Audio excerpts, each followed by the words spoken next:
Hey everybody, it is September, Villains Month. Bethany Maddock, give her a like. And I am going to talk to you guys about the Joker issue. Joker issue 1, I guess it was Batman issue 23.1. Yes, now, usually I would have the comic with me, but I do not because I did not buy it. I read it. Someone had it, I read it. So, and before I get into the review, I must say that this whole Villains Month thing has a lot of hype to it. You know, it was originally a lot of hype to it, and I think that it was a major gimmick to put the artists and the writers aren't listed on the front of the comic. So in order for you to know who's the writer and artist, you have to go look through the book and everything and see, even if it's even on the front page, maybe it's a few pages after, who's doing it, who's responsible for it. And I think a lot of people gravitated towards the comics just because it was, who was on the cover. It's just a very enticing thing visually. And on top of that, they didn't print enough 3D covers, and all of them are $3.99, $4 books. And I'm sorry to say this, but the majority of these issue 1s are very iffy writers and artists put together here. I'm very big on art, and I have my, I'm very picky with my writers. So, I wanted to pick up the Joker, but I'm very glad that I did not, because, spoiler here, it doesn't really get into the Joker. And I know, it went really quickly in comic stores I've gone into, and prices have been raised, and it's more of a issue 1 for jackanapes than it is the Joker. All right, let's get into it.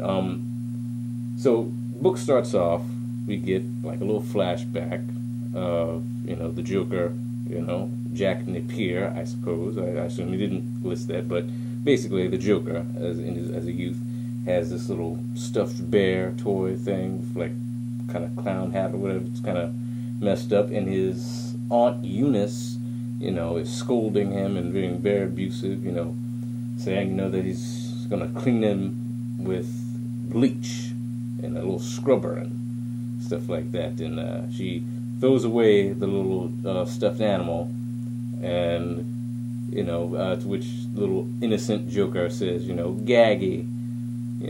So if you don't know, Gaggy was the Joker's original sidekick before Harley Quinn, back in the 40s, when sort of like his Robin, to equivalent to Batman Robin. So Gaggy, and if you don't know, Rick and I cosplay a character called Buggy from an anime manga called One Piece, and to which the writer of that, Ichiro Oda,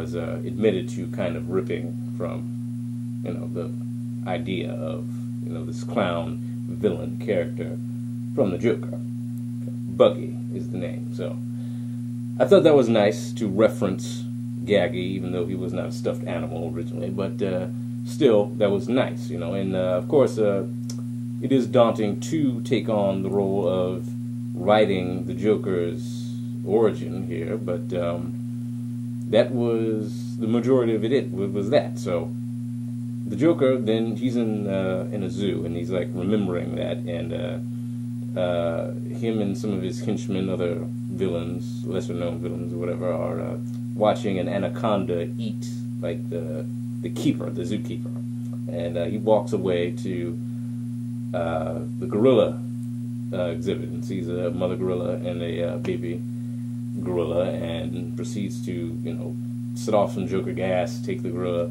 and raise the baby gorilla as his own. And they're going over names in this house that they've broke into, him and this other lady henchman that was with him. And he's like, they've killed the people that were living in the house, and there's blood, and they're making breakfast. It's just a gruesome little scene. Nice, but they have the baby gorilla in a little high chair, and he's feeding him some soup or whatever, saying, he says, here comes the airplane, freaking, boom, blah, blah, blah. Plane crashes, everyone dies. A little joke. That's the only joke there. And while they're going over names, they're wondering, they want something to stick. The Joker says, I think the lady says, Adolf, or something like that, something horrible like that. Then he comes with the name Jackanapes. Why didn't I think of this before? So he raises Jackanapes, and we see a side-by-side, panel of him being dressed up as a kid by his Aunt Eunice, and him dressing up little Jackanapes in clown outfit and everything. And basically the entire story is him just raising Jackanapes, teaching him how to make bombs and how not to feel guilty, and just that is the entire narrative of this issue until he says that his mother would be proud of him, and they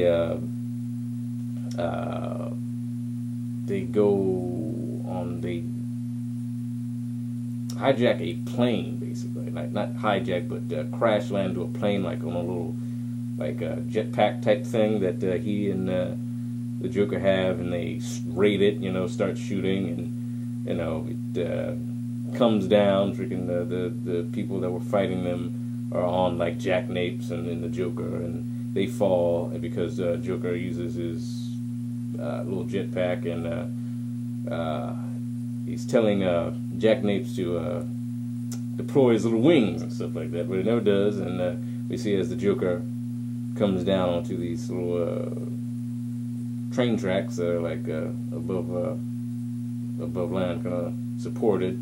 He kind of makes a sad face, as he looks down and sees Jackanapes' hat is all that we can see, and it's like a little river that flows down there. So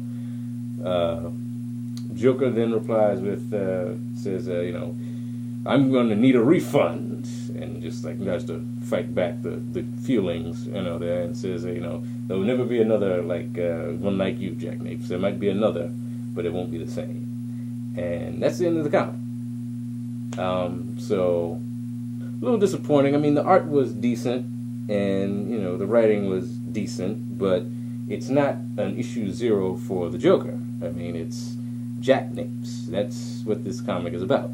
And I think that this whole Villains Month thing is a beautifully deployed gimmick, but really, and I've only read 3 comics so far, and I'm about to do the Court of Owls next, which is currently my favorite, because James Tynion wrote this one that I did not know, but was pleasantly surprised. And what I do notice about these issues, at least the 3 that I've read, is that seems to be a twist or a surprise or something that's going to make you read another comic at the end. That's seems to be the theme that I'm saying. But for a $3.99 book, a $4 book, it's really not worth it at all, in my opinion. But 3D covers, especially if it doesn't have a 3D cover, they've run out of 3D covers. So yeah. I guess I'll give this one a 4.5 out of 10. 4.5 out of 10. That's a decent number. So, yeah, guys. Thanks for watching. Like, comment, subscribe. Follow me on Tumblr, Twitter, and Instagram. I have a Facebook page now. Give that a like. And if you'd like to, check out my photos on Flickr. Watch me on DeviantArt. And yeah, I think that's on my social media. So, yeah, thanks guys for watching. Freaking, I'll be back at you with another review of Court of Owls coming up next. So, yes, peace.